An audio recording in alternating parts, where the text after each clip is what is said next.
Aujourd'hui, je suis avec Morgane. Morgane qui est un digital nomade à Bali, que j'ai rencontré ici. Et comme toutes les personnes que je rencontre en voyage ou ailleurs, on a des discussions assez intéressantes, notamment sur l'évolution de nos visions suite à ces voyages-là.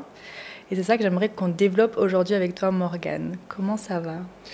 Ben ça fait plaisir de te voir, Marine.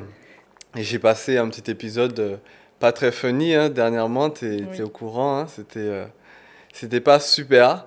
Mais voilà, grâce à Dieu on est là aujourd'hui, Ouais. tout va pour le mieux et on est ensemble, donc on va faire de ce podcast quelque chose de mémorable. Oui, le phénix renaît toujours de ses cendres, Toujours, et encore plus fort. la renaissance du phénix, on est là. Exactement. Donc, comme moi, toi, tu habitais en France au départ, Oui, et après, tu as décidé de déménager. Qu'est-ce c'est qui ça. t'a poussé à vivre à l'étranger? Ben, en fait, si tu veux, moi j'ai un parcours un petit peu ordinaire, mais à la fois un petit peu atypique. Voilà, c'est paradoxal. Je suis de Guadeloupe, voilà, donc c'est un mode de vie déjà un peu différent. Et je suis arrivé en France et j'ai été confronté à la différence directe. Voilà, j'ai été confronté au melpote Mhm. culturel et j'ai beaucoup aimé. Voilà, ça m'arrivait de partir en vacances avec mes parents quand on pouvait en tout cas. Et j'ai été confronté directement à ce melting pot culturel que voilà, j'ai beaucoup aimé et j'ai toujours aimé cette passion de la culture étrangère et des langues étrangères. Ouais, Donc ça fait que je me suis dit, bon, il y a un moment, il va falloir te lancer en tour du monde parce que tu peux pas rester dans une contrée et... dans une contrée. Et Ouais. tu avais déjà remarqué la différence entre la Guadeloupe et la France? Ah oui, Oui. il y a rien à voir. Qu'est-ce qui est différent, par exemple? Ben, les gens, les gens, Ouais. la coutume, la langue, tout est différent. Les process, vraiment. Et ça t'a donné envie. C'était un changement positif, une différence positive quand même, qui t'a donné envie d'en voir encore plus, de voyager encore plus loin et de voir différentes Oui, choses. j'étais curieux de savoir si effectivement dans d'autres pays ça s'approchait plus de la France, plus de la Guadeloupe, comment les gens arrivaient à gérer les différences un petit peu partout. Parce que quand tu compares deux destinations, tu verras toujours le positif ou le négatif d'un côté ou de l'autre, mais quand t'en fais 50, bon, ben là tu te rends compte que finalement toutes les destinations ont leurs particularités Ouais. et leurs points forts finalement. Ouais, leur plus et leur moins, Ouais, partout c'est ça. exactement. Ok. Et avant la France, tu n'avais donc jamais voyagé. C'était ton premier Ben, avant de voyage. venir vivre en France, je suis venu en vacances en France, en Italie, voilà, j'ai pu bouger un petit peu à partir du moment où mes parents ont pu se le Ouais. permettre, nous le permettre en tout cas. Mais avant, non, de vivre, non, c'était Ouais. pas possible. Ok. Et donc après ça, tu es parti vivre en Asie, si je me trompe pas. Quel âge tu avais à ce moment-là et qu'est-ce que tu faisais de ta vie en fait? Qu'est-ce qui a fait que tu as eu ce déclic de vouloir partir vivre à l'étranger? Ça, c'était pas un voyage, c'était vraiment vivre. Euh, Alors, en fait, j'ai commencé à entreprendre à l'âge de 18 ans. ouais. Voilà, j'ai commencé à comprendre des choses, à me dire que j'ai pas besoin en fait d'être managé par quelqu'un. J'ai toujours eu du mal avec l'autorité. Je me suis rendu compte que j'avais pas besoin non plus d'être dans un lieu fixe toute la journée. Ouais. Et finalement que ma valeur n'était pas définie par quelqu'un. Je pouvais moi-même définir ma valeur. J'ai commencé par des cours particuliers. Ok. Voilà, j'ai des petits jeunes sur de l'histoire géo, de Ok. l'économie, Tu fais des des soutiens. langues, même des maths. Ok. Je faisais pas mal de soutien. Et ça m'a permis de prendre conscience que j'avais la possibilité de me donner la valeur que je voulais, la valeur monétaire que je voulais, en fait, D'accord. que personne n'allait me mettre une étiquette. Ouais, tu fixais tes propres prix, tu travaillais quand Voilà, tu voulais, entre guillemets. Ouais, totalement ouais, ok. indépendant. Mhm. J'avais eu d'autres petits jobs parce que j'ai commencé à bosser à 16 ans, mais voilà, c'était du supermarché, c'était du nettoyage. J'ai fait 6 mois de nettoyage dans un hôtel où c'était d'ailleurs une très très bonne expérience, parce que j'ai appris le management positif, Ok, l'impact du management positif, ok. parce que là-bas on avait vraiment une très très bonne manageuse. J'ai fait du KFC, voilà, j'ai fait beaucoup de petits Ouais, ouais, jobs, c'est bien. et jusqu'au jour où je me suis dit, mon frère, très honnêtement, qui m'a donné l'idée et qui m'a dit, Morgane, t'es bon à l'école. Bon, je trouvais pas, mais pourquoi pas. Bon, j'ai quand même eu mon bac à 16 ans, mais bon. Il m'a dit, t'es bon à l'école, donne des cours. Ok. J'ai dit, ok, boum, boum, je me lance. Et je fais mes premiers 1000 euros comme ça. Ok. Avec Cours mon heure particulier. choisie, moi qui choisis, j'accepte le client, j'accepte pas. Waouh, C'était quoi, des incroyable. collégiens, des... J'avais du collégien, j'avais du lycéen. Ok. Ok. Voilà. J'étais pas si loin en âge, Ouais. mais j'étais le Ça devait teacher. être bien justement parce qu'ils aiment bien cette proximité en général et ça fait moins la figure un peu sévère, Ouais, etc. très très fun. Mhm. Franchement, très Cool. très fun. On passait de super moments, j'ai des super souvenirs. Et c'était vraiment ma première expérience Ouais. entrepreneuriale Oui. qui m'a par la suite poussé à aller chercher plus loin. Parce qu'une fois que tu goûtes à ça, c'était pour moi déjà plus possible que de retourner dans le passé avec des conditions où on me fixait un prix, Exactement. un horaire, un management, etc. C'était plus possible. Ok. À partir de là, j'ai commencé à switcher de mindset et à me dire que je pouvais même le faire depuis n'importe où, l'entrepreneuriat, je pouvais Ok. entreprendre hors des frontières, donc en ligne également, quoi. Mais quand même, l'entrepreneuriat et le fait de voyager, ça reste quand même deux choses différentes qui peuvent s'allier. Et pourquoi alors t'es parti, vraiment? Est-ce qu'il y a un truc qui a fait que... Alors, il y a deux choses pour moi qui ont été marquantes dans mon départ à l'étranger. La première, c'est que je me suis rendu compte que j'avais qu'une vie.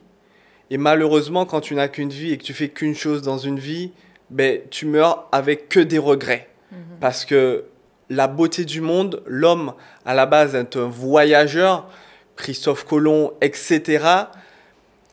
Je me devais de voyager, de découvrir d'autres choses en fait que Oui. ce que je connaissais déjà. Je ne me voyais plus en fait évoluer dans mon cercle. J'étais dans une zone de confort un peu Ouais. trop confortable Tu pour le coup. t'ennuies un petit peu peut-être aussi ou... On avait atteint un palier, en tout cas Ouais. dans l'épanouissement personnel. Ok. Financier, etc., je continuais à évoluer, mais Ouais. personnel, j'apprenais plus grand-chose. Ouais, je vois. Donc il était temps pour moi de partir. D'accord. La deuxième chose, c'est que j'étais confronté à la différence en France, dans le sens où à partir du moment où tu fais partie de la case entrepreneur, tu fais partie de la case extraterrestre. Ouais, totalement. Et malheureusement, tu n'es plus compris par beaucoup de monde. Moi, tout mon cercle, c'était des salariés. Et en plus, entrepreneur de 20 ans, 21 ans. Moi, j'ai fini mes études à 21 ans. Mon master, c'était pas possible de m'allier avec des personnes du même âge pour Ouais, il y a une impossible. différence, mais il y a aussi un jugement de leur part, peut-être aussi de ta part. Enfin, voilà. Chacun se juge, chacun se pointe du doigt. Et ça devient plus qu'une comparaison, finalement. C'est négatif, quoi. L'ambiance, elle est négative, il y a des tensions, etc. Tout à fait. C'est-à-dire que je me suis toujours considéré comme étant quelqu'un de différent. Et je l'ai toujours compris. Je l'ai compris très tôt que j'étais différent. J'ai subi des moqueries, j'ai subi de l'intimidation, j'ai subi du bullying. Mais c'est pas grave. Aujourd'hui, ça en fait ma force. Je suis content même de ces expériences. Je prends ça comme des leçons qui m'ont permis d'être la personne que je suis aujourd'hui. Ça a forgé mon identité. À partir du moment où je suis passé dans le monde adulte et que j'avais la capacité d'avoir le choix, j'ai décidé de passer à un autre cap et de pouvoir m'allier, grâce à la loi de l'association, à des personnes qui me ressembleraient. Est-ce que tu peux expliquer rapidement ce que c'est la loi de l'association, pour ceux qui ne connaissent pas? En fait, très simplement, c'est s'entourer de personnes qui vont vous pousser vers le haut. S'entourer de personnes qui ont la même vision, qui vont au même endroit que vous. Ouais. Des personnes qui seront prêtes à vous soutenir, en fait, quelle que soit votre idée, quelle que soit la grandeur de votre rêve. Ouais. Car les personnes qui nous entourent font la personne qu'on est au final. C'est On ça. dit toujours, les 5 personnes les plus proches de nous sont un petit peu la somme de notre personne à nous. C'est exactement ça. En fait, la question d'environnement est super importante. C'est un peu, je te donne un exemple très simple. Si on est entre copains, si on est 4 copains, on va pas se comporter de la même façon que si il y a 5 nanas, de belles nanas à côté de nous. Oui. L'environnement, la stature, tout va changer. Quand tu es dans un hôtel 5 étoiles, tu te comportes pas pareil que dans un hôtel 2 étoiles. Bien sûr. Et en fait, c'est ce changement d'environnement qui va créer ta nouvelle personnalité. Et j'avais envie d'aller chercher, non pas une nouvelle identité, mais de pouvoir affirmer Ouais. mon identité. Sentir Parce à ta que place. j'avais jamais vraiment pu l'exprimer auparavant. Ouais.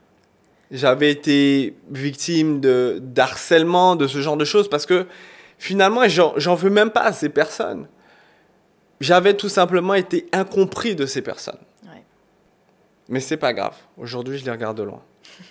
Et je les salue. D'accord. Donc ouais, donc c'était vraiment ça, tes attentes vraiment pour te réaffirmer, t'aligner avec la personne que tu es et bien évidemment aller au-delà de ça. Donc peut-être évoluer encore un peu plus vers cette personne-là que tu recherchais. Exactement. Donc tu avais ces attentes-là, mais est-ce que tu avais des doutes? Parce que tu avais l'air vraiment décidé à partir et à t'affirmer, mais est-ce qu'il y avait des choses qui faisaient que peut-être ça te freinait, tu avais peur, tu doutais ou... Très honnêtement, j'étais à la recherche de l'expérience. C'est-à-dire que en France, j'étais dans mon cocon. La seule chose qui me retenait, c'était mon matériel, ma voiture, mes vêtements. On est tous dans un confort finalement Bien sûr. qui devient une prison mentale. Ouais. C'est pas que le confort matériel d'ailleurs, le confort aussi relationnel, le confort tout, la routine. Ça devient, en fait, ta routine devient ta prison mentale. Ouais. Et si t'en sors pas, t'en sortiras jamais. Et tu remarques dans tous les cas qu'avec le temps, ton matériel s'use et que tes relations changent. Ouais. Donc finalement, à quoi bon? Oui, le matériel, ça va, ça vient.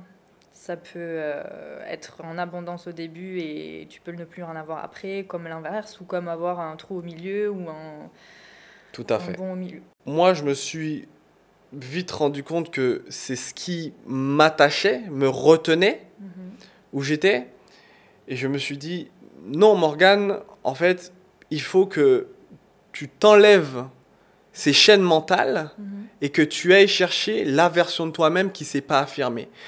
Très honnêtement, je suis parti de France sans intention. Je suis parti en tour du monde à la base. Parce que j'avais mon business online qui tournait bien. J'avais aucune attache, mis à part matériel. Et je me suis dit, Morgane, le monde est vaste, le monde est grand. Il y a peut-être une meilleure version de toi-même qui t'attend autre part. Une quête personnelle, c'est bien ça. Mais t'avais quel âge à ce moment-là? Parce que c'est quand même très mature de se dire ça. De vouloir partir comme ça à la conquête de soi-même et du monde. J'avais déjà, je venais d'avoir 25 ans. Ok. Voilà. J'aurais voulu faire le saut plus tôt, si j'avais su. Tu es un homme, ça veut dire que tu avais... non, je rigole. Mais il y avait le Covid quand même juste avant. Oui, oui.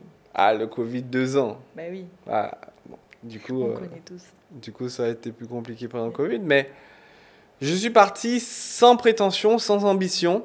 J'avais mon business online. Je me suis dit, bon, j'ai mes revenus qui vont continuer à être là. Et je vais aller découvrir le monde. Comment les gens font pour vivre à l'étranger, comment... J'avais toujours eu cette peur de l'Asie notamment, parce qu'effectivement, quand tu es noir, on te dit que l'Asie, c'est un pays, un continent à éviter. C'est vrai. Voilà. Il y a du racisme beaucoup en Asie. En tout cas, on nous parle de ça. Ok. C'est ce que tu entends en France.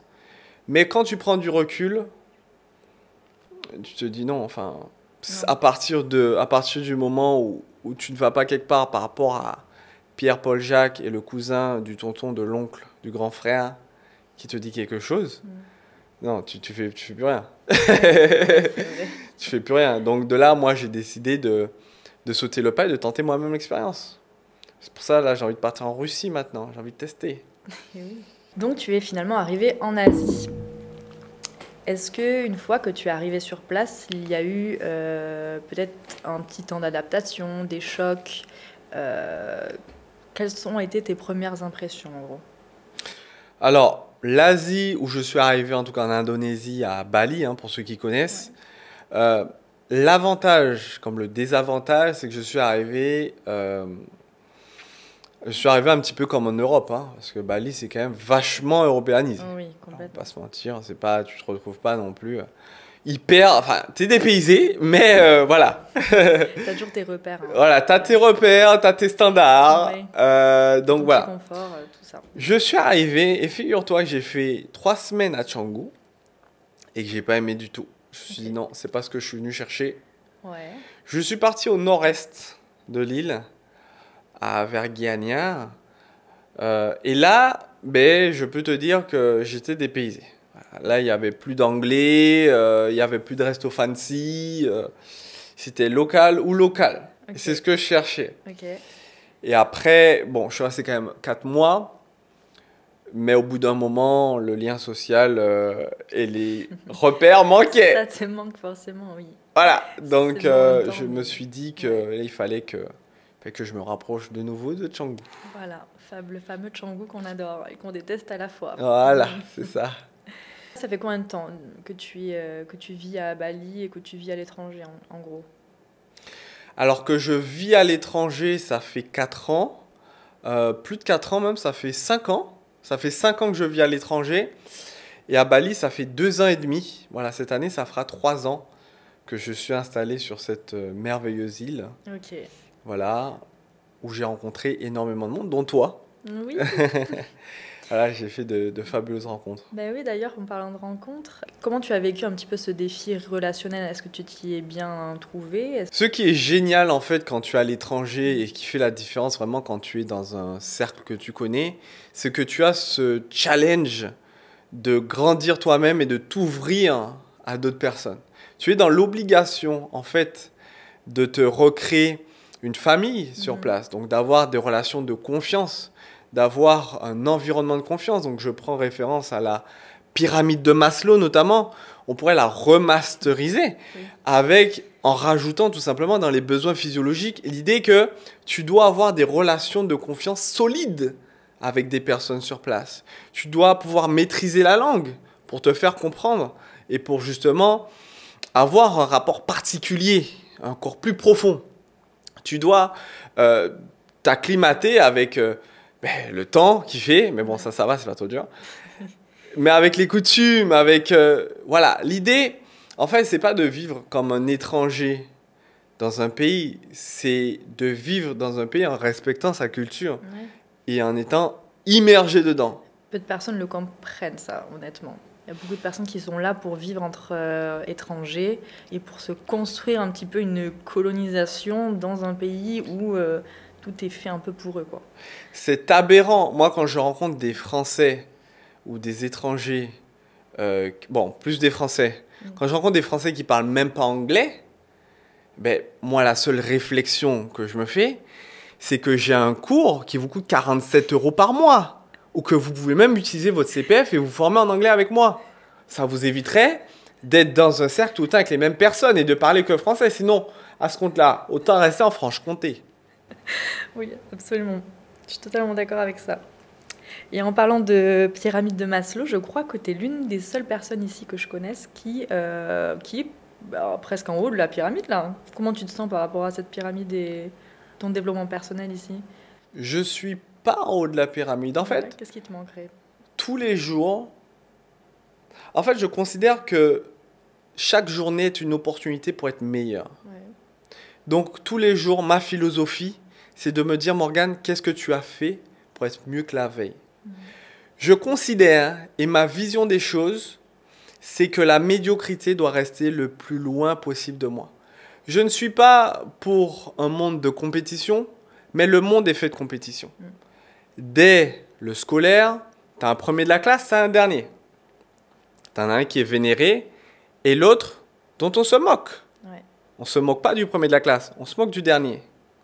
Dans la vie, c'est la même chose. Sauf que ce n'est pas de la notation, c'est de l'effort. Donc, je considère que celui qui se bouge le plus ne doit pas être à la même échelle que celui qui se bouge le moins. On nous parle souvent d'égalité. Moi, je ne suis pas pour l'égalité. Je suis pour deux clans. Le clan des rêveurs qui voient loin et le clan des médiocres. Tout le monde a sa position, tout le monde a sa place. C'est ma vision des choses, ça n'engage que moi. Et ça, c'est une nouvelle vision que tu as depuis que tu vis à l'étranger ou tu l'avais déjà avant? En vérité, je l'avais déjà avant. Ouais. Ouais, je l'avais déjà avant, je la développe depuis longtemps. Parce qu'en fait, il y a deux mondes qui séparent les deux. Et le problème, c'est que quand les deux se confrontent, ben, il n'y a pas de discussion possible. Il y en a un qui est rêveur et qui a compris à la loi notamment de la visualisation. Et il y en a un qui est terre à terre, et le jour 1 est le même jour que celui 9999. C'est la même journée. Tu penses pas qu'il y a un monde où ils peuvent se retrouver? Non, impossible. Impossible. C'est vraiment deux mondes différents. Ben parce que la loi de l'association, si tu as aujourd'hui un état d'esprit où tous les jours tu vas chercher une meilleure version de toi-même, tu ne peux pas t'entourer de personnes qui aujourd'hui se contentent de la personne qu'elles sont. Je suis d'accord. C'est pas possible. Pour moi, c'est impossible que de me retrouver dans un bar avec quelqu'un à parler toute la journée de ragots, de politique, Ouais. Impossible. Après, ça veut pas dire que ces personnes-là sont pas à la recherche d'une meilleure version. Il y a des personnes qui partent avec des handicaps un petit peu de la société, finalement, le monde dans lequel tu grandis, le monde dans lequel tu nais fait un petit peu ta mentalité. Je suis d'accord. Il y a des personnes qui ne le savent pas encore, mais elles ont encore beaucoup à évoluer et elles vont évoluer. D'autres qui vont pas le faire, mais il y en a et mettent un peu plus de temps, tu vois. Tout à fait. Et je fais partie de ces gens-là. Lesquels? Je fais partie des gens où ma maman partait travailler le matin à 5h30. Elle partait à 5h30 travailler pour pouvoir nous donner à manger. On vivait dans un studio de 20 mètres carrés à 3 avec mon frère. Je pense que c'est dans les moments où c'est un petit peu critique, justement, où tu fais le plus gros rebond. Parce que des fois, quand tu es trop dans une vie, ok, elle est un peu modeste ta vie, mais elle reste confortable et banale, tu vas pas forcément chercher à t'en sortir, tu vois. En fait, je dirais que ça reste une question d'entourage, une fois de plus. Vraiment, pour revenir à ça. Parce qu'en fait, j'ai toujours été drivé personnellement par mon grand frère, qui a toujours été un exemple pour moi. Mon grand frère a 10 ans de plus, donc je l'ai vu évoluer beaucoup plus vite. Il a toujours eu cette hargne, parce qu'en fait, on a grandi dans un milieu social très compliqué. Moi, je viens de cité où on coupait l'électricité, pour que tu saches. On n'arrivait pas à remplir le frigo. Tu vois, c'était vraiment très complexe. Mais la vie, c'est une question de choix. Tu as vécu quelque chose, tu t'en sers comme leçon pour faire mieux et pour donner mieux, ou tu restes dessus et tu te considères comme une victime à vie. Ouais, c'est ça, c'est le mot victime. Je pense qu'il y a des gens, on leur met une étiquette sur le front et on les persuade toute leur vie qu'ils sont des victimes et qu'ils sont des moins que rien. Et du coup, ils s'en persuadent eux-mêmes, finalement. Ils veulent pas, ils peuvent pas en sortir. Ou ils croient qu'ils peuvent pas en sortir. C'est ça le problème, c'est que tout le monde croit qu'il doit rester à sa place. Mais en réalité, la place, elle est pour tout le monde, partout. On peut se créer tout le monde a le choix. Tout le monde a le droit. Ouais. Et on a tous les mêmes possibilités. On a absolument tous les mêmes possibilités. Moi, je viens d'un milieu social pauvre. Et je ne veux pas dire qu'aujourd'hui, j'ai réussi, mais un petit peu. Vraiment, quand je prends du recul. Mais je suis encore très loin de la vie à laquelle j'aspire. Ouais. Parce que, et pourquoi je tiens à faire de l'exclusion entre les deux groupes? Parce que je suis un rêveur. Aujourd'hui, quand je vois quelqu'un riche, avec une belle situation, je ne me demande pas combien il pèse matériellement, mais je me demande vraiment à quel niveau il est spirituellement. Okay. La différence, elle est là. La différence, elle est là.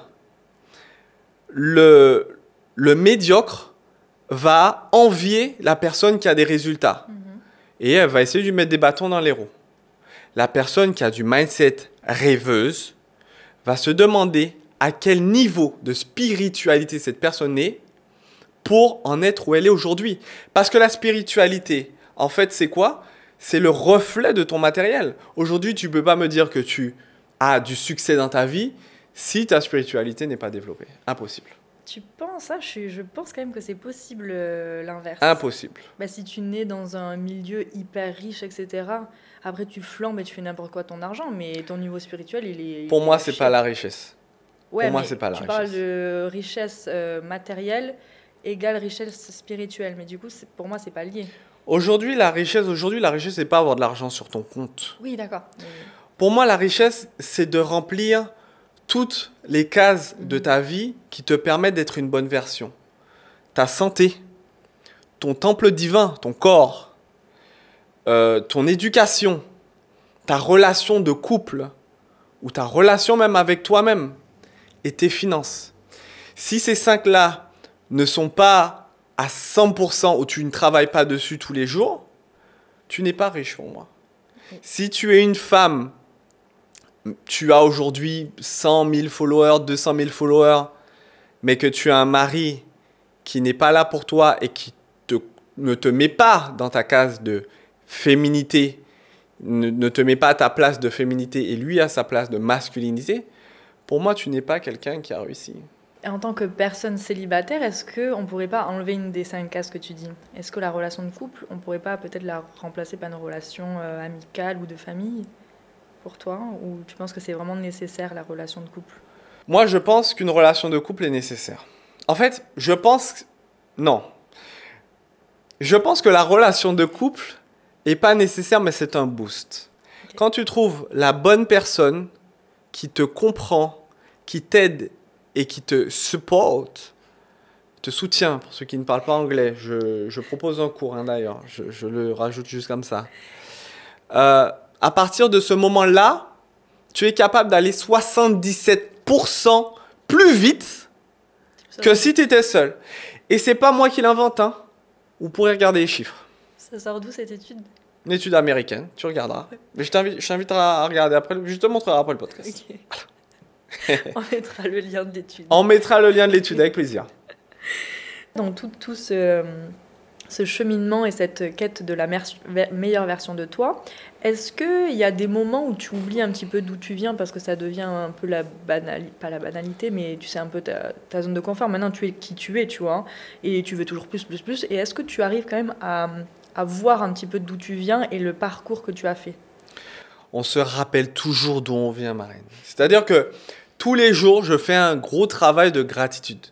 Parce que la gratitude, c'est le lien divin. C'est le lien divin. C'est comme tu as un enfant, tu lui donnes un bonbon, il te dit non, j'en veux 2. Comment ça? C'est la même chose. Un gros travail de gratitude tous les jours parce qu'aujourd'hui, mon chemin, même s'il a été parsemé d'embûches, vraiment, ça n'a pas été compliqué. J'aurais pu abandonner beaucoup de fois et je ne vais pas encore le faire. Mais non. Tu le feras pas. Non. Parce que j'ai des rêves. Le problème de 99% des gens médiocres, c'est qu'ils abandonnent leurs rêves. En écoutant d'autres personnes qui les entourent, plus médiocres qu'eux-mêmes, les rabaisser et leur rappeler leur réalité. Ouais. Tu as aujourd'hui un pouvoir en toi que tu peux exploiter à tout moment. Tu dois juste le trouver, t'entourer des bonnes personnes et aller chercher cette meilleure version de toi-même. Parce que oui, tu en es capable. Si je l'ai fait, si Marine le fait, tu peux le faire. C'est beau ce que tu dis. Et tu viens de parler donc du fait que tu n'as pas abandonné malgré les obstacles. Est-ce que tu peux nous parler des obstacles que tu as vécus? Je vais en donner quelques-uns, il y en a eu beaucoup, mais je vais en donner quelques-uns. En fait, moi, je me suis toujours confronté à cette idée d'essayer d'être. Je me suis jamais senti à ma place, nulle part. Même en Guadeloupe, c'est-à-dire que même quand j'étais plus jeune, alors j'avais un physique qui n'était pas excellent, je faisais 1m50 pour 40 kg, j'ai toujours été en sous-poids. Vraiment, j'ai toujours été maigre, qu'on se le dise. C'est pas grave, franchement, ça fait partie du process. Même si aujourd'hui j'ai eu ces bâtons, donc j'ai eu de l'harcèlement quand j'étais au collège, j'en ai eu quand j'étais au lycée, et j'en ai même eu en étant adulte, quand j'ai commencé mon contrat d'alternance, parce que j'ai fait une alternance où j'ai passé une société de 25 000 € à 250 000 € de chiffre d'affaires, tout seul. Je me suis fait harceler et j'ai compris. Je me suis dit que ce sont des messages. Rien n'arrive par hasard.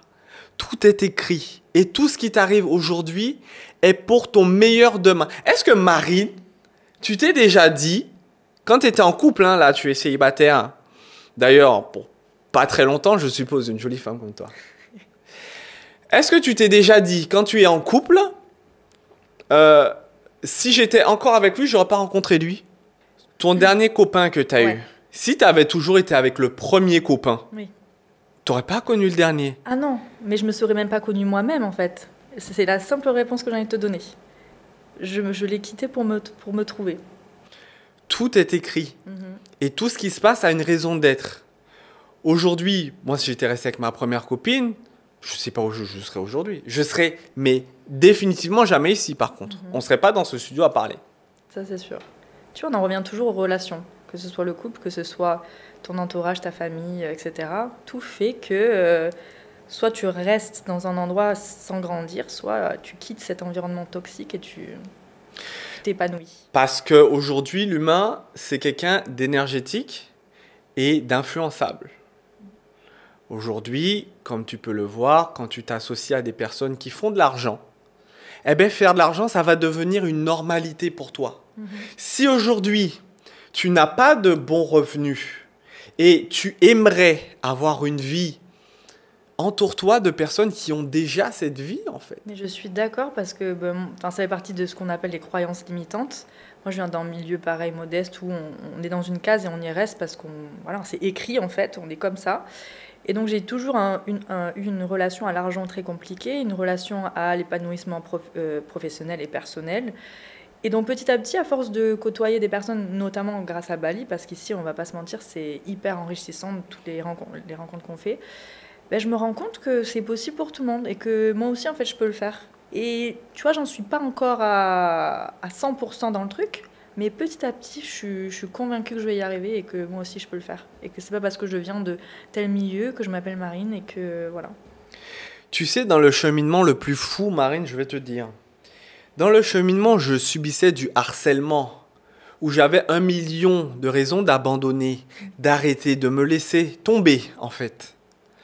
Eh bien, Morgan a toujours su en lui qu'il allait y arriver.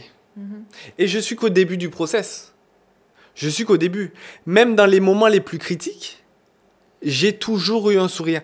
Personne ne pouvait supposer à une seule seconde que j'avais une vie compliquée.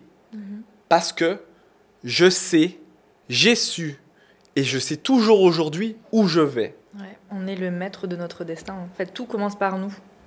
Quoi que ce soit dans la vie, c'est notre mindset qui va tout décider. Si on a décidé de réussir, on va réussir. Exactement ça. Donc, au fur et à mesure de mon cheminement, même si j'ai vécu des moments pas faciles, j'ai su m'entourer des personnes qui allaient pouvoir me propulser, m'amener quelque part. Non pas que c'était quelque chose d'intérêt, je n'étais pas intéressé par ces personnes, mais c'était dans l'idée que, ok, ces personnes ont cette réalité, je veux cette réalité, et aujourd'hui de les voir se réaliser, ça va devenir pour moi une normalité. Ouais, on a toujours besoin d'un icône, de quoi que ce soit. Tu as parlé de ton frère aussi qui t'a beaucoup inspiré, donc on a toujours besoin de quelqu'un pour, pas nous guider, mais nous inspirer un petit peu. Est-ce que là, aujourd'hui, tu as des personnalités peut-être célèbres qu'on connaîtrait qui t'inspirent? Daniel Camero. Si, papa. Je fais beaucoup de développement personnel espagnol. Ok. J'en fais pas beaucoup en français du tout. J'aime pas du tout le développement personnel français. Encore moins l'américain. Ah ouais, Ouais, c'est quoi la différence? Intéressant. C'est la profondeur spirituelle. Ok. Voilà, parce que je suis pas un grand, je suis pas un prêtre ou voilà, bref. Mais je considère que le spirituel est la base du développement personnel. Et aujourd'hui, ce mentor que je suis, avec Elias Valentin, ce sont 2 personnes qui sont à un niveau et qui ont compris les choses, en fait, au niveau spirituel. D'accord. Et qu'est-ce que tu définis par spiritualité, toi? Parce que ça peut prendre plein de formes. Spiritualité, ça veut pas dire se mettre à genoux tous les jours devant un autel et de prier forcément. Ça veut dire de comprendre l'importance de la gratitude. Ça veut dire comprendre l'importance de rêver. Ça veut dire comprendre l'importance de demander. En fait, très très souvent, il y a une mauvaise interprétation du fait de demander. Par exemple, quand tu fais une prière et que tu demandes quelque chose, c'est une demande qui est souvent assimilée à du supplie. Enfin, Ouais, voilà. genre, il supplie d'avoir quelque chose, tu comprends? La chose à comprendre, c'est que quand tu demandes, c'est en fait acquis. C'est déjà acquis.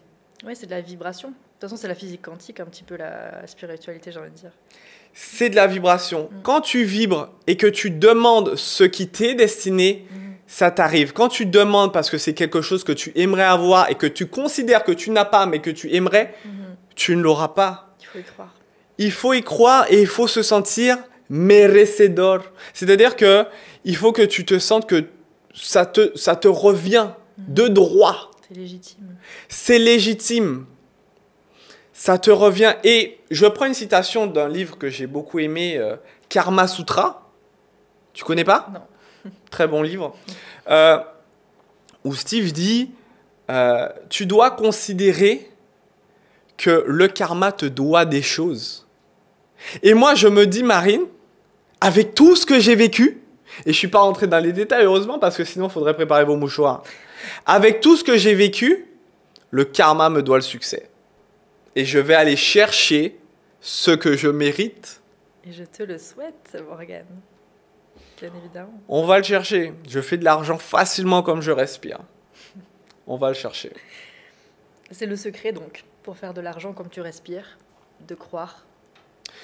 C'est le secret de croire, d'adopter cette mentalité, de se dire que oui, je suis capable, oui, j'ai des compétences. Si tu n'en as pas développé, qu'est-ce qui t'empêche? Ouais. Aujourd'hui, je pensais à un truc, je me suis dit, est-ce que si tu dis à 7 milliards, allez, on va s'arrêter à la France. Si tu dis à 66 millions des Français, lis ce livre tous les jours et tu auras le succès que tu mérites, est-ce que tu penses que un quart le ferait? Je pense même pas. Non, ça demande un petit effort de départ, quoi. Il faut faire des efforts. Il faut sortir de sa zone de confort. Il faut faire des efforts. Il faut faire des efforts. Aujourd'hui, l'effort que les gens sont capables à faire, c'est scroller. Ouais. C'est un effort. Allez, l'effort de la journée. Et le problème, c'est que cet effort produit de la dopamine. Donc, tu es récompensé. Donc, pour toi, c'est vraiment, en fait, ton cerveau considère vraiment que c'est un effort que tu as fait. Exactement. En parlant de ça, tu penses que c'est quoi le plus gros fléau de notre société, là, au niveau du mindset? Le plus gros fléau de la société, c'est le manque d'éducation. Okay. C'est de se dire, tout arrive facilement. C'est de se dire, un échec n'est pas surmontable. C'est de se dire, je vais écouter les autres, leur avis et leurs moqueries, si jamais je n'y arrive pas. Et les réseaux sociaux, bien sûr, parce que tout le monde s'invente des vies. Voilà, lui, il s'invente une vie. Voilà. Tout le monde est dans un monde parallèle. C'est un autre monde. Ouais, bah, c'est la comparaison finalement. Un réseau social, c'est une comparaison. Donc, même s'il n'y avait pas de réseau social, il y aurait quand même pareil dans la cour de récré, les comparaisons. Les réseaux sociaux, c'est l'accentuation des comparaisons. Ouais. C'est-à-dire que tu vas pouvoir te comparer à des multimilliardaires. Mais pire que ça encore, tu vas pouvoir te comparer à des multimilliardaires qui n'ont aucun développement spirituel et qui sont en réalité dans une moins bonne situation financière que toi. Sauf que tu auras l'impression, en voyant que un monde d'image que j'ai décidé de mettre un peu de côté. Ah bon, tu as coupé les réseaux sociaux, Morgane? J'ai arrêté Instagram pour son côté superficiel. Parce que je considère qu'aujourd'hui, Marine, quand on se rencontre et que tu me demandes c'est quoi mon Insta et que tu vas adapter ton discours avec moi en fonction de mes followers ou de mes photos de vacances, de mon lifestyle, c'est qu'il y a déjà un problème quelque part. Je suis assez d'accord. Et surtout, sans réseau social, on pense à la personne, quand on pense à la personne, pas quand juste on voit son nom et sa photo arriver sur son feed. Hop, là tu dis, ah, je pense à Morgane, je lui envoie un petit message et... Voilà, pensez à moi réellement. Ne regardez pas mes stories pour voir ce que je fais, ça sert à rien. Pensez à moi réellement, envoyez-moi un message, il n'y a pas de problème. Aujourd'hui, quand on me dit, Morgane, ouais, l'autre jour je parle avec un mec, il a 50 000 abonnés. Il m'a dit, ouais, j'ai 50 000 abonnés. Mais avec un petit peu de fierté, forcément. C'est une communauté que tu cultives. C'est bien, franchement, c'est très très bien. Hein. Je dis pas le contraire. Mais aujourd'hui, moi qui suis en dehors, je dis, ah, ok, bah, c'est bien. Pour moi, que tu aies 50 000 abonnés sur Instagram, ça n'a aucune valeur. Si tu as 50 000 abonnés sur YouTube, waouh, respect. Si tu en as déjà 1000 sur YouTube, respect. 5 000, n'en parlons pas, à partir de 10 000, ah ouais. Tout dépend encore du sujet que tu traites, hein, parce que tu peux avoir 100 000 abonnés et faire un truc vraiment à chier. Tu apportes de la valeur.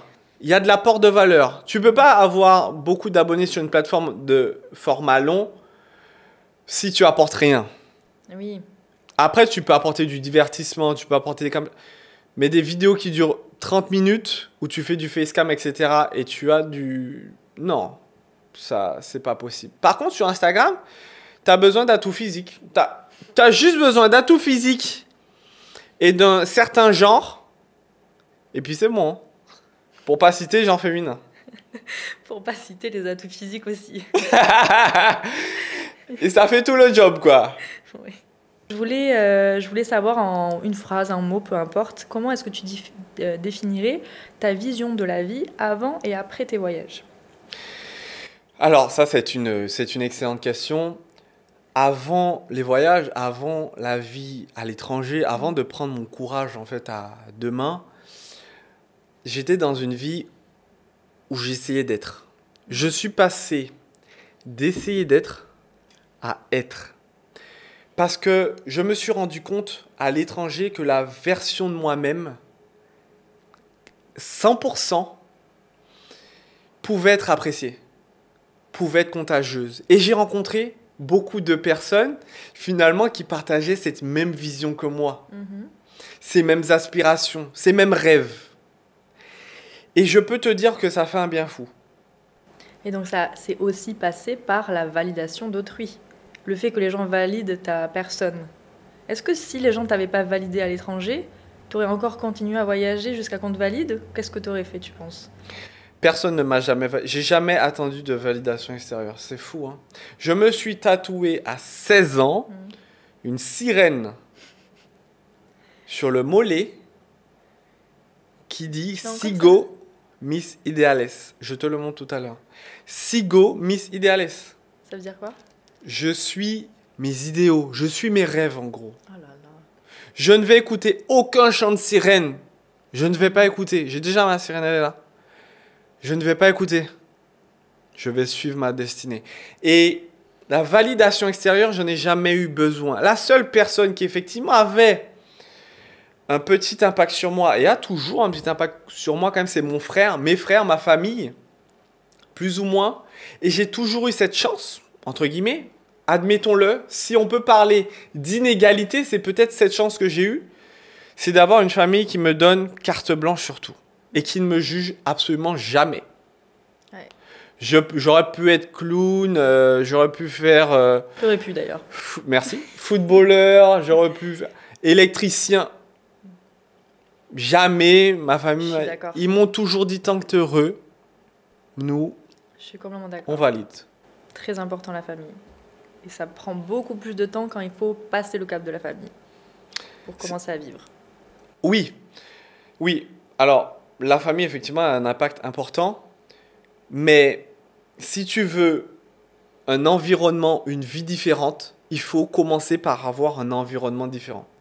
Aujourd'hui, je n'aurais pas hésité à prendre de la distance avec ma famille s'il y avait une relation malsaine et s'il y avait une contre-indication avec la vision que j'avais et les rêves que je voulais réaliser.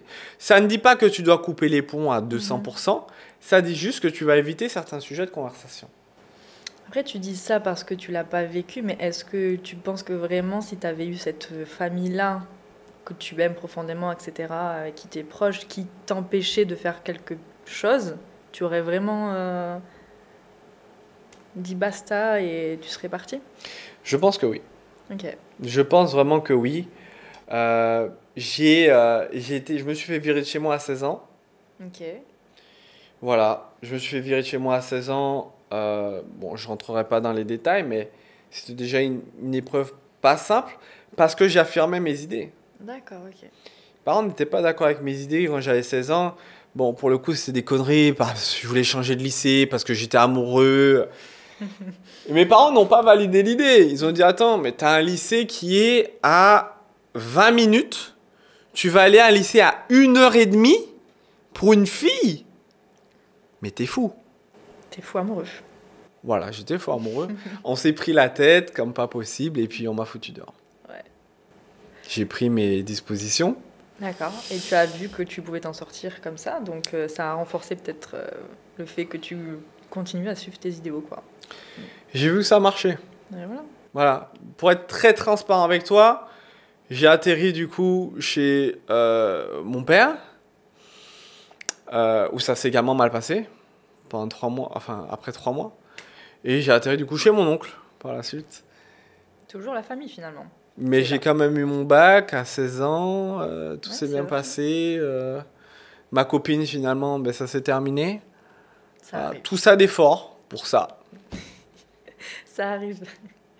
Mais j'ai donné le meilleur de moi-même. Moi, je considère que je ne serai jamais et je ne ferai jamais partie de la médiocrité. Et d'ailleurs, comme le dit Booba, c'est soit je vis, soit je meurs. La souffrance, ça ne m'intéresse pas. Je ne ferai jamais partie de la moyenne. Ça ne m'intéresse pas. Faire partie de... C'est quoi ta vision, du coup? C'est quoi ton... Est-ce que tu as un goal ultime ou tu penses qu'il n'y aura jamais un plafond qui sera atteint? Il n'y a pas de plafond possible. Là, le goal ultime, c'est de continuer à se développer tous les jours. Il y a toujours moyen d'aller chercher plus loin. Il n'y a Tout le temps. pas une personne ou une image de toi qui serait la meilleure? Il n'y a rien qui te vient en tête? Très très bonne question. Je pense que la version la plus heureuse de moi, c'est la version qui sent que tous les jours, elle fait un progrès. C'est celle-là. Et c'est celle que j'entretiens et que j'applique déjà tous les jours. Ouais. La meilleure version de moi-même, c'est celle que tu vois aujourd'hui. Parce que je suis mieux qu'hier. Et que tous les jours, je fais ce travail. Tous les jours, je me demande comment je vais manger pour être meilleur physiquement, pour avoir plus d'énergie. Comment je vais m'entraîner pour prendre soin de mon temple divin. En ce moment, c'est un peu plus compliqué, j'ai fait un accident. Bref. Comment je vais aujourd'hui m'éduquer? Qu'est-ce que je vais apprendre? Parce que 99% des gens pensent qu'après l'école, ils n'ont plus rien à apprendre. Ah non, c'est un travail quotidien. Il y a des choses que... Donc, qu'est-ce que tu fais tous les jours? Ça passe par manger bien, ça passe par faire du sport, ça passe par méditer peut-être, faire du journaling. Qu'est-ce que tu as des outils comme ça à donner, des conseils? Spiritualité. Aujourd'hui, j'ai pas... Franchement, je pense qu'il n'y a pas de... Il n'y a pas de recette miracle. Et je pense vraiment en l'unicité de chacun. C'est-à-dire que, effectivement, il y a des choses qui ont montré leurs résultats. Après des années, Bob Proctor en parle, beaucoup de personnes en parlent, parce que ça marche.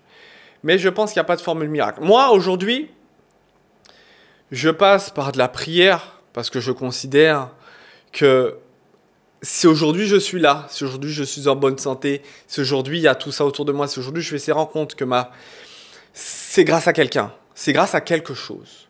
C'est pas grâce au... non, c'est grâce à quelque chose qu'on ne peut pas expliquer. C'est pas grâce à toi, tu veux dire?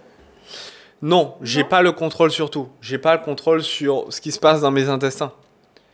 J'ai pas le contrôle sur comment va conduire le driver du Gojek avec moi derrière. J'ai pas le contrôle sur ces choses-là. Mais je fais grâce tous les jours. Je rends grâce tous les jours pour ça. Pour toutes ces choses qui se passent bien. Et toutes ces choses qui parfois ne me conviennent pas. Mais qui au final deviennent des leçons et qui me permettent de rendre compte pourquoi elles sont arrivées. Donc aujourd'hui, une bonne routine, c'est quoi? C'est se rendre capable de faire preuve de gratitude tous les jours. C'est de prier, simplement. De s'étirer. Et je ne vais pas être menteur à dire que j'ai une routine fixe et que je m'y tiens tous les jours. Il y a des jours où je ne lis pas. Il y a des jours où je ne fais pas d'exercice. Il y a des jours où je mange une pizza. Est-ce qu'il y a des jours où tu te sens nul? Où tu te sens pas une bonne personne, pas une meilleure version? Est-ce que tu penses qu'il y a des jours où tu te sens régressé? Je me suis senti régressé la dernière fois quand j'ai eu mon accident. Parce que j'étais en sous-poids toute mon enfance, adolescence, etc. Et je me suis revu mince. D'accord. En fait, un peu trop mince. Ouais. Alors que j'avais déjà battu une belle carcasse. Et je me suis dit, mince, ah ouais, là c'est embêtant. T'as régressé, mais sur le plan physique? Sur le plan apparence. physique. Apparence, physique. Physique. Après, j'ai pris du recul et je me suis dit, attends, j'ai peut-être pas les muscles là, mais j'ai la santé. Ouais. Dieu merci. Par rapport à ça, et puis ça se reconstruit. Et la mémoire musculaire va faire que tu vas aller encore plus loin. On en reparle dans 6 mois. Let's go. Ouais. Donc aujourd'hui, la personne que tu es, on peut le dire, c'est grâce au fait que tu as voyagé et au fait que tu es digital nomade. Je pense que la réponse est claire, tu ne reviendras pas dans un autre mode de vie et tu ne reviendras pas vivre dans un autre pays comme la France ou la Guadeloupe où tu as pu vivre. Est-ce que tu as des conseils? Je pense que tu conseilles à tout le monde le digital nomadisme, tu conseilles à tout le monde de voyager, tu conseilles à tout le monde de rechercher la meilleure version de soi-même. Est-ce que tu as des conseils à apporter aux gens pour cette quête? Je pense que c'est pas un mode de vie que je conseillerais justement à tout le monde. Ok. Parce qu'il faut être dans ce travail d'introspection, il faut être dans ce travail de relationnel, aller chercher du monde, dans ce travail d'effort en fait constant. Parce que tu es loin de ta famille, tu es loin de tes bases et tu es loin du confort financier que tu peux retrouver en France. En France, ne l'oublions pas, tu as un accident, tu as une ambulance qui arrive, que tu aies des papiers ou pas, on te prend en charge. Ici, c'est une autre limonade. Donc, tu es vraiment, en fait, dans une recherche constante de l'effort, du succès. Parce qu'ici, il n'y a pas d'autre option. Ouais. Et c'est ce que j'aime, c'est ce challenge. Et c'est comme ça que je me suis bâti mon réseau autour de moi. Tout le monde a cette vision. Et dès que je suis arrivé, en fait, ici, j'ai commencé à rencontrer des gens qui font 20, 30, 40, 100, 200 000 euros par mois. Et là, je me suis dit, attends, c'est possible? Ok. Je vais faire de ça ma normalité pour aujourd'hui avoir une vision du monde améliorée et pour aller chercher mes rêves beaucoup plus facilement. Donc, retourner en France ou en Guadeloupe, peut-être à un moment donné de ma vie, peut-être pas, surtout pas, enfin, certainement pas en France, hein, mais en Guadeloupe peut-être. Parce que mes bases sont là, mes origines sont là. Mais toujours avec un entourage qui sera très très sélectionné sur le volet. Ou sinon je reste seul, j'ai pas de problème avec ça. D'accord, donc ton critère c'est ton relationnel, c'est ton entourage, c'est pas forcément le lieu, c'est pas forcément le climat, c'est pas... Oui, toujours chaud. Voilà, j'ai du mal avec le froid et j'ai décidé dès le plus jeune âge, dès que j'ai commencé à gagner de l'argent en ligne, que je ne vivrais pas d'hiver, que c'était pas fait pour moi. Pour les vacances, mais pas pour vivre. La vraie richesse, la vraie liberté, c'est quand même de choisir ce genre de choses. Et j'en ai fait mon standard. C'est même pas une richesse, c'est un standard que je me suis toujours octroyé. Je me suis dit, Morgane, tu vas pas vivre quelque part où tu as froid, les gens sont aigris, les sujets de conversation, c'est des trucs de PMU, de politique. Mais non, des trucs où on va boire des bières, non, c'est pas le style de vie qui m'intéresse. Je ne juge personne. Mais aujourd'hui, moi, c'est pas la vision que j'ai de la vie. Donc, je tenais vraiment à être entouré de personnes qui voient le monde comme moi. Je suis d'accord. Quand on se rend compte que tout est un choix, on choisit notre normalité, nos standards. Et c'est ce qu'on fait tous les jours. Exactement. Et c'est ce que je suis en train de faire aussi avec toi. Je fais en sorte que les belles choses auxquelles je goûte ne deviennent que la normalité et que... voilà, ça devienne un petit peu ma vie, quoi. Toutes les choses que tu vois, que tu aimes, que tu visualises sont capables de devenir réalité à partir du moment où tu affirmes que cette chose t'est de droit. Tu vas vibrer suffisamment haut pour qu'elle vienne à toi. J'ai un peu raccourci la chose, mais ça fonctionne comme ça. C'est la loi de l'attraction. Si tu considères que c'est quelque chose pour les autres, que ça ne t'appartient pas, et que d'être riche, finalement, ça ne sert à rien d'être sur un yacht. Un jour, j'ai eu une discussion avec mon meilleur ami. D'ailleurs, je t'embrasse, frérot, je t'aime. Il me dit, mais... Parce que lui, il est dans le social. Tu vois un peu les deux pôles, quoi. Et ma meilleure amie, c'est pareil. On a choisi les bons... Il me dit, mais ça sert à quoi d'avoir un yacht, d'avoir plein de voitures, d'être riche? Il me dit, si je veux, je fais le tour du monde à poil en faisant d'autostop. Je lui dis, oui, mais frérot, quand tu as de l'argent, tu peux aussi faire l'autostop à poil. Rien ne t'empêche. Bah oui. Ou tu peux le faire en jet privé. Voilà, c'est cette question de choix, en fait. Parce qu'il y a quelque chose qui est puissant. C'est que celui qui dit que l'argent ne fait pas le bonheur, très paradoxalement, Marine, c'est celui qui court le plus après l'argent. C'est celui qui est le plus après l'argent. Parce qu'il passera 8 à 10 heures de son temps par jour à en faire. Et pas dans une quantité suffisante qui lui permettrait de dire, bon, allez, maintenant on lève le pied, on arrête. Ouais. Par contre, celui qui a compris que ça fait le bonheur, il va en faire en quantité. Et lui, il va travailler 1 à 2 heures par jour. Ouais, en fait, le problème, c'est que les gens associent l'argent avec bonheur parce que pour eux, argent égale pouvoir. C'est une question un petit peu d'ego. Mais quand on regarde vraiment la chose, l'argent égale bonheur parce que argent égale liberté. Et c'est ça la nuance qu'il faut faire. L'être humain est capable de se développer, de s'accomplir à partir du moment où il remplit sa tâche divine, être riche. C'est la tâche divine. Dans tous les livres, la Bible, etc., on parle de personnes riches Riche matériellement, tu veux dire?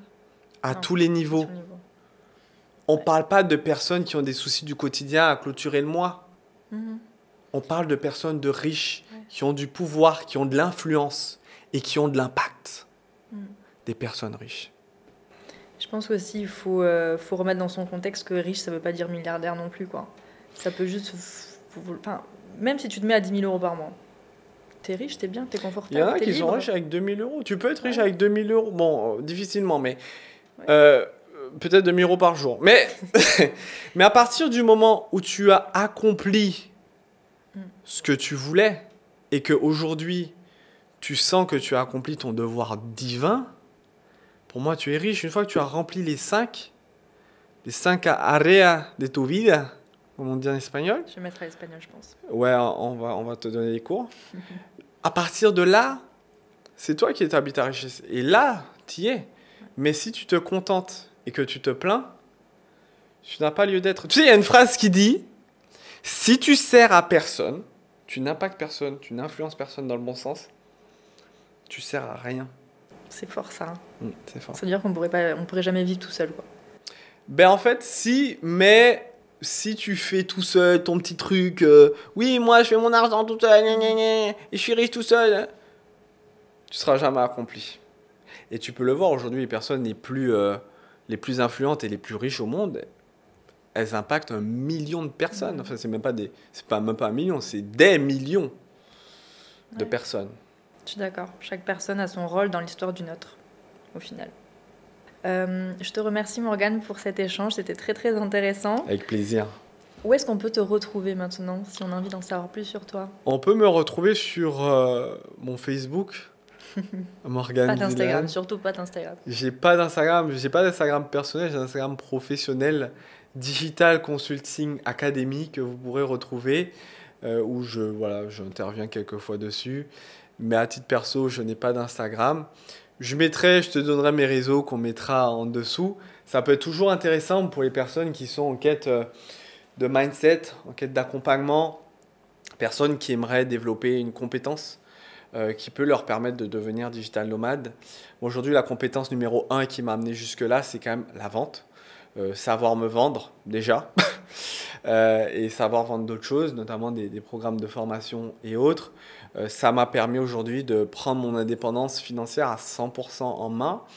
Donc, on mettra ça. Merci en tout cas beaucoup, Marine, et bravo pour la chaîne que tu as mis en place, pour toutes les choses que tu fais, ce développement personnel. D'ailleurs, tu coupes très bien les concombres en story, c'est magnifique.